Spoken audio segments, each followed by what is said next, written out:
Cambridge. It says radical changes to the food system are needed to safeguard our food supply and combat malnutrition in the face of climate change, environmental degradation, and epidemics. What do you think about that? Are you going to enjoy eating your maggots and your bugs? No. The protein they want us to have comes from maggot and bugs. Now, just hear me out on this for a second. In order to have maggots, you have to have decomposing something. Yeah. Right? Yeah. So there's got to be death involved. It's got to. They're always talking about these progressive ideas, but do you ever notice that when they talk about these progressive ideas like eating kelp, maggots, and bugs, that they start regressively? So it makes them look like they're going really fast. Here's the thing. If you want to be really awesome, show something from way back here. Yeah. And then speed it up really fast right to where you were and say, look at how fast we fixed something, or look at how fast we did something. Yeah. You know what I mean? Right. Yeah. And that's, I think, what they're doing here. I mean, dumbing down the society is what we're seeing. Well, the state of Washington wants to make it illegal for you to breed cattle. They actually want to make it a sex crime for you to breed cattle for human consumption. Why? Because cattle are the main reason. It wouldn't have anything to do. Cows' lives matter? I mean, there should be. Oh. You should start. You know what? We should start some T-shirts with that. Yeah. Cows' lives matter. You know what I mean? Yeah. I'm not eating maggots. Nope. I'm not eating bugs unless I choose to. You know, like chocolate-covered grasshopper or something. Yep. You know what I mean? And that wouldn't be about protein. No. Yeah, it would be about the experience. Okay, but literally there are people out there, and this is from University of Cambridge, climate change is coming. You know, the University of Cambridge, I wonder if they ever talk about the fact that America, the United States of America itself, can feed the world 4 times. Mm. Did you know we produce enough food in this country to feed the world 4 times? That's crazy. But we throw away enough food that if we took that food that we throw away, we could feed the whole world once. Yep. Just from our thrown away food. Yeah. Now, so if that's the case, and I know what they're saying, climate change is going to kill the fields. Sure it is, you know, especially like in California, where the politicians have decided not to allow farmers to have water and things like that. Yeah. When people start playing God, bad things happen. Yep. Okay. George Carlin did a really good thing about humans being a pimple on the earth's butt when it comes to this. And, you know, I agree with him. We are arrogant to think that we can change something in totality like that with the earth. Don't you think? Yeah, I agree. I mean, he was spot on a lot of things. Well, when we look at places like China that are massive polluters, and Americans really don't understand the whole geopolitical thing that's going on here. Right. Okay. And you look at China and they're like, you know, they've got kids being born with 3 arms and 6 toes and 5 sets of teeth and, you know. And a 4th eye. Right. Well, and they wonder why. Because they're not regulated like we are in other, you know, tier 1 nations. And they're a developing nation. So they let them get away with all this pollution and stuff to the earth. And we're not talking about just like pollution where it gets on leaves and stuff. We're talking about radioactive pollution and things that have long effects. So before they say you got to eat kelp, maggots, and mycoproteins, they better get China to clean it up. You know what I'm saying? Yeah. I don't want to have to eat maggots because some country and some factory think that it's okay to dump sludge, radioactive sludge, into the earth, and then we have effects from that. Right. Okay. American cows are not creating the climate change that Chinese are with their industrial complex that the UN doesn't monitor or look at because they're a developing nation. Yeah, they're developing their soil. They're developing something over there. Yeah. You know what I'm saying? Yeah, they're planting their lips on a lot of things. Well, you know. So anyways, I've been wanting to do this all day just because. Right. Uh-huh. Does that make you feel good? I mean, it is does. Monday. Yeah. All right, what do you got, brother? I got some neighborly love during a snowstorm. Snowstorm. Yeah. The 4-letter word. During a snowstorm a few months ago, Jimmy Preston saw John Branberry walking, so he stopped and gave him a ride to his job at a Kroger.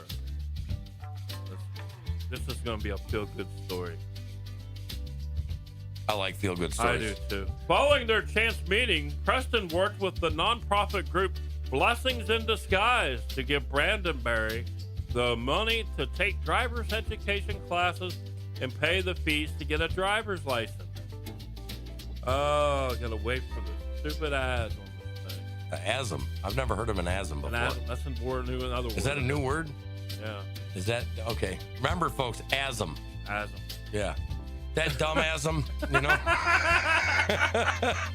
All right. Brandenberry has since earned his license on Thursday. He got a big surprise when he received a paid-off Toyota RAV4. Ooh. That's nice. Nice vehicle. Yeah, it is. The Jim White Toyota dealership covered over half the price and money from a GoFundMe page Preston created that took care of the rest and also 6 months worth of car insurance. Wow, that's super nice. According to the fundraising page, the young man who works as a night stalker at the store was never taught how to drive, and his family could not afford driver's education classes. When I picked John up in the worst of conditions, he said, I have to get there because a lot of people will call off. His managers love him, and he is dependable, hard worker. I'm creating this fundraising campaign to raise enough money to get John a reliable all-weather vehicle as his job is essential. Ooh. Also, to reward him for his stunning dedication and work ethic, which are humbling, as well as him being an awesome human being, squeaky clean record. In addition to the car, Brandenberry will receive a bike rack and a bicycle. A small amount of assistance can steer us away from longer-term problems like depression, poverty, and homelessness, preventing otherwise productive lives from degenerating into hopeless ruin, the Blessings in Disguise website read. Once he received the gift Thursday, Brandenberry said it proved there are still good people out there. You should treat everyone how you want to be treated. He concluded. Your thoughts, Mr. Hans, on this very humbling story? I like it. And I really like the fact that they said not creating more degenerate dumbassums. Pretty much. You know what I mean? Yeah. Some people just need a hand out. Even though. Hand up. Yeah. Just something. But that's like a once in a while thing. It's not a continuation of a lifestyle. You know what I mean? No, it's not. I'll tell you this, though. I'm glad you brought up the vehicles. Yeah. So I left here the other day. Right. Whatever you do, folks, don't buy a Chevy Cruze. And Chevy, I'd love for Chevrolet to try to sue me on that. Because I got a Chevy truck, a GMC Yukon, and a Chevy car. You know what I mean? You're a big Chevy man. So I get a Cruze, which I don't think is. It's got to be made somewhere else because it's junk. Okay. Yeah. I get an hour and a half from here, going up to visit the fam. Going up a hill and I hear this. The tranny sounds weird. Okay. Right. And I get into this big city. Of course, right where there's a gas station up on the right side, but there's a school bus next to me. Right. And my car says, shut engine off, 0% oil pressure. Oh. And I'm like, oh. So it's a Chevy. So I make it to the gas station. But that's about it. I open the hood, oil everywhere.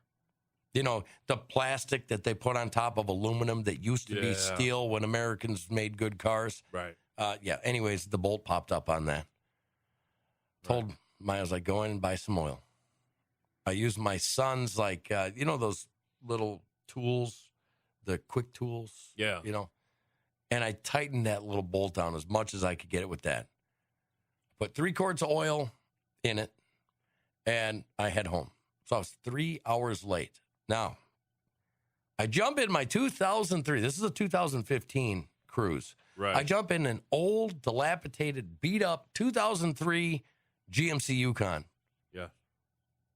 And I drive all the way up there, over 1,000 miles. No problem. Not one issue. Not one problem. Now, keep in mind, this is not just a one-off with the Cruze. It's been thing after thing after thing. Oh, you need a new turbo. Oh, 2 months later. Oh, you need a new turbo again. Oh, you need a PVC valve? O'Reilly. $328 for the cam cover case. Oh, you need a new purge valve. You know, thing after thing after thing. Go back to making cars the way you used to. Right.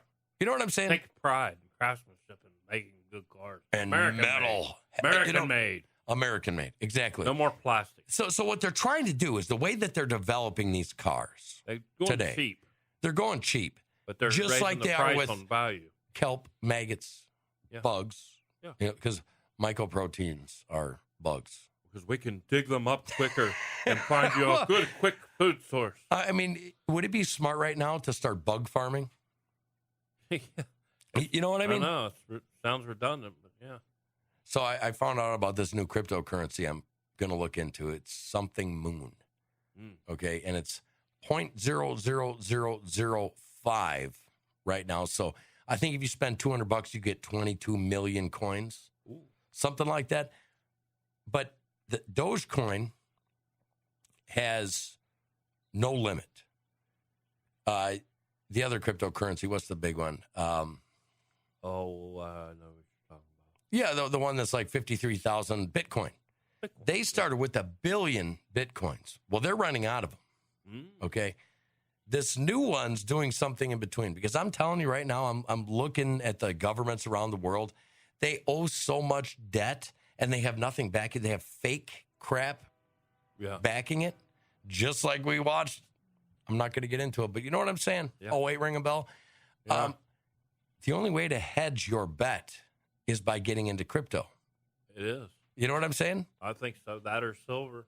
Yeah, it's called Safe Moon. I think what it is, Safe Moon. Anyways, Safe Moon's at 0.00005.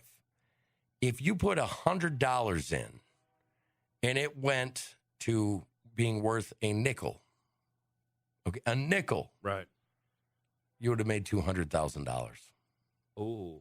Now, if you've watched Dogecoin, a lot of people bought that up and, you know, they weren't expecting anything. And then Elon Musk says, well, if I was investing, it would be in Dogecoin. And overnight, these guys become millionaires. Yeah. Things are getting kind of fun. They're getting kind of freaky. You know what I mean? Yeah. I mean, I love it. Right. Matt says I agree, except on trucks. But, you know, we all have our burdens to bear. We all have crosses on our back. It's Monday. Go out, work your ass off today. Come home and enjoy your life. Enjoy your family. I'll tell you what, I needed this last weekend.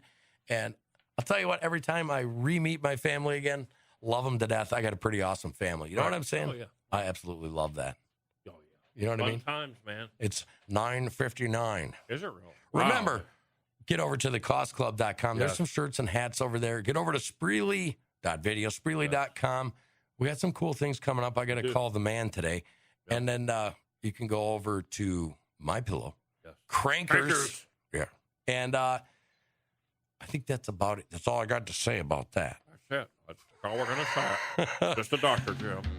We love you guys. Love you Have a wonderful, wonderful, wonderful Monday. Yes. And after Dan, he's the boss tonight. We'll see how he does. Right. You're going to have a story or two for us in the morning? We'll see. I want to hear about it. Remember, don't wear your tampons tonight, okay? On your face. We love you guys. See you on Tuesday.